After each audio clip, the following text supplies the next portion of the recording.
Welcome to Toffee Blue View, your source for all things Everton. I'm Gerry, and I'm a Pisces. That's Edward. And I gotta be honest, I don't know when his birthday is. I'm a Cancer. He's Which sounds really bad. Edward's a Cancer. Yeah. I'm not great for the show, apparently. Or in the locker room. Hey! So, since the vast wasteland that is the international break is upon us, life is slowed to a crawl. So we're going to be doing our best to fill the void in any way we can. So we start with the news. Actually, no, I got to do that over. I got to do that differently. Because I'm cutting it out. I can't say we start with. All right. So let's do the news. Bang. There are rumblings that Alisher Usmanov is considering selling his shares in Arsenal. He apparently won't sell to, I never know how to say this guy's name. Kroenke. Kroenke. Yeah, it still sounds weird. But he would consider selling it to somebody who's kind of like himself. And that was his words. So if Usmanov sells his shares, does this mean he is definitely joining Farhad at Everton? I'd like to think so, but I don't think it will happen. I think he's actually stopped the rumours or something like that. But I'm not too sure whether it's around what you said in saying he won't sell to anyone like Kroenke. Right. He did put out a statement. The statement, I think the one you're referring to, is actually what I was referring to too. Basically, he came out and he said that he's not planning on selling his shares to Kroenke. And but at the same time, if somebody were to come around that has similar interests to himself or in similar point of view to himself, then he would consider. All right, that was like the last part of his statement. It was almost like, I don't want to do it, but I will do it if I have to. You know what I mean? It's like, no, let me comfort you. Everything is fine, except maybe it's not. See you later. You know what I mean? Imagine we did get him though. Right, I'm actually going to check up on the internet because I saw something somewhere that he is worth a lot of money. Yeah, he is. It's see, a lot of Everton fans are saying, yeah, go ahead for him. Yeah, but he is worth $15.8 billion. Jeez. If we manage to get him in, my goodness me. Yeah, this kind of becomes sort of a chic, Man City type of situation. Well, you know what I mean? Everyone's comparing us to the new Man City and all that, so you never know. Yeah. You never know. Imagine that though, 17 point whatever billion in the club. Yeah. Whew. It's such a weird time though for us to get all this big time investment because the prices have gone up so much, the market has gone so crazy. It's almost because there's all the other Premier League teams are making a lot of money too because of the TV returns, So it's weird. Yes, we're getting a lot more money, but so is everybody else. So it's kind of I don't know. Well, do think we're in a... It's weird because as well, there's this thing on FIFA 18. I've been noticing it a lot while playing. All the other leagues, obviously, you've got all these high-rated players going for a lot of money, but then any Premier League players, it almost matches it or goes up even higher. It's really weird. It's a bit like what you're saying now, and the Premier League is such a big league on FIFA that all the prices just go up automatically. It's weird. Really weird. Yeah, and right now, I would say if we're let's pretend like we're in the market for a striker. Let's just pretend. Yeah. All right, because we are. Yeah. So let's pretend we're in the market for a striker, and we're looking for one from an English Premier League team, somebody with experience, someone who's proven in the league. Prices go up immediately. Yeah. You know what I mean? We're going to be paying more for a proven striker in the Prem than we would for one in the Bundesliga, La Syria, Liga, everything like that. any of those. You know, it's just the way it is. Nationality and comes in. English. It does. It really does. Also, the fact that, like I mentioned before, all these Premier League teams, all of them, even the ones at the bottom of the table, smallest teams, they're making a ton of money from the TV revenues. They're making a ton. So they don't need the money as badly as they used to. They can actually hold on to some of their players now. You know? It's a weird time. But Usmanov comes in, I feel like that just, bull in the china shop. Well, it's always going to be, there's always like 4 things that are going to affect us being able to buy a player or anything like that, for prices wise. Like you say, Premier League proven, that adds on another 5 or 10 million. English adds on another 5 or 10 million. The fact that we have the money means it's going to go up. And like you say, players don't need to leave the clubs in a sense. They don't need the money. Or if they do, they want to get a lot of money because they want to keep hold of the players. So, yeah.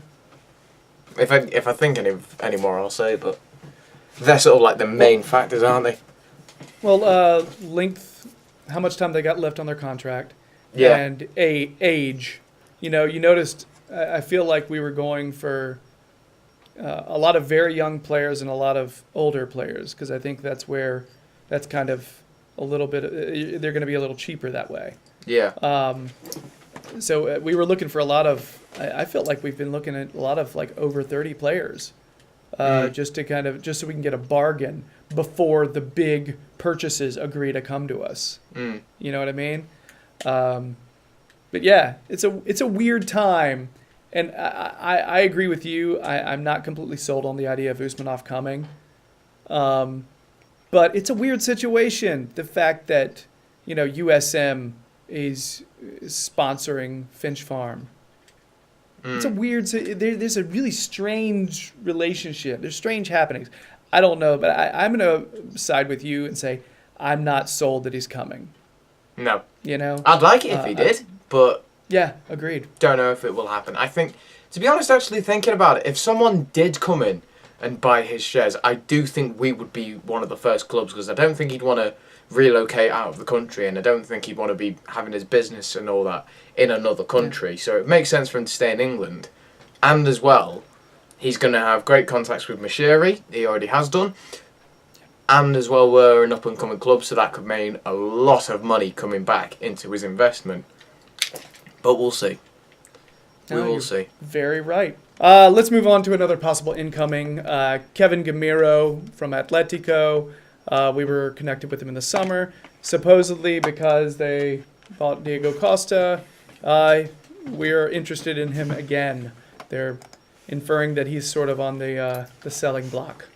What do you think about him? And would he possibly be a solid purchase for us and work with our needs? I think he could be good. I reckon he could be a decent little player. He scores goals, knows where the net is. Contributes well to a game, but it's just the fact as well that he's not played much for Atletico this season, and his confidence is probably going to be pretty low just as well. Is he going to be able to adapt to the Premier League? We'll see. Yeah. But he's a good player. Good player on FIFA as well, so I would like to bring him in for that. But I mean, if we get him, we get him. If not, get someone else. He's a bit old for me, but I don't know. We'll see. Yeah, I don't mind the age as much because I feel like right now we're in a moment where we bring somebody in to temporarily do the job. We have a lot of money as a club right now. That temporary good player can maybe get us into Champions League, and then a lot of the players that we want to be able to afford, like the big money players, will want to come to us because then we'll have Champions League. I realize we're far from that now, but that is our goal. Yeah. I saw Giroud as being like the perfect thing that Everton need over the summer in terms of we need somebody to actually get on the end of set pieces. We need a target man, somebody who can hold up hold up the ball, and let our people get up the field. You know, I think Gameiro can maybe hold on to the ball a little bit, but in terms of, I mean, he's short. I feel like his game's a lot like Sandro's. They're both, you know, they both have an eye for a pass. They both are, I would say Gameiro's maybe a little more clinical because he's got some more years on him, a little more experience. So I think he'll have less trouble adapting to the Premier League.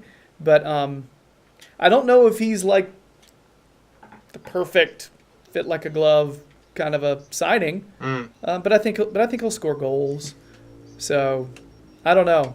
I don't know that he fits Koeman's profile of exactly what he wants. I just don't think so. But I'm never gonna say, hey, don't buy that good player, Everton. You know what I mean? Yeah. That's just you won't hear that come out of my mouth. Nope.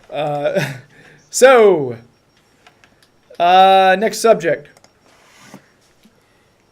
Everton are reportedly not only working for a new contract for Benny Baningime, who apparently Man U's been sniffing around, but also the Idrissa Gueye contract is progressing.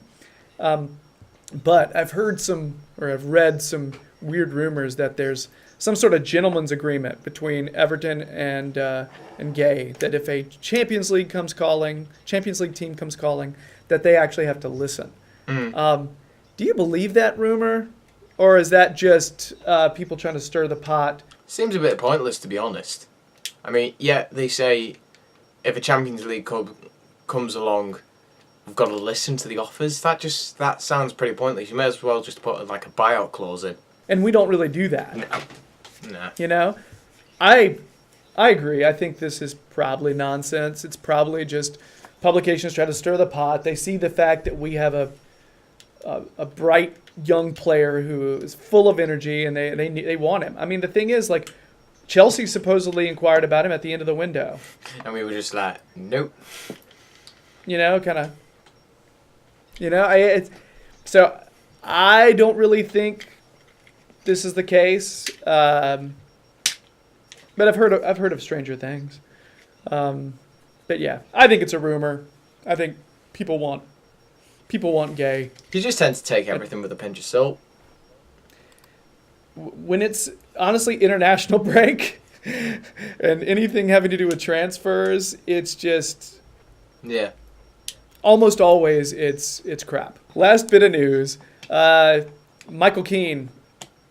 This is kind of silly happenings.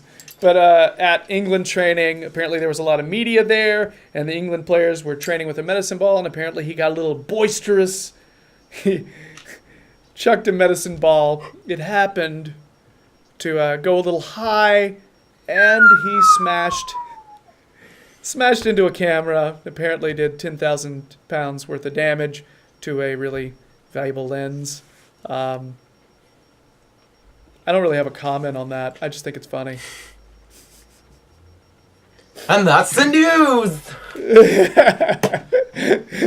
That is the news. That's right. All right. So if you're digging these videos, please subscribe. All right. The little round logo down there. Click it, and you can and you can know what's going on. Click the bell.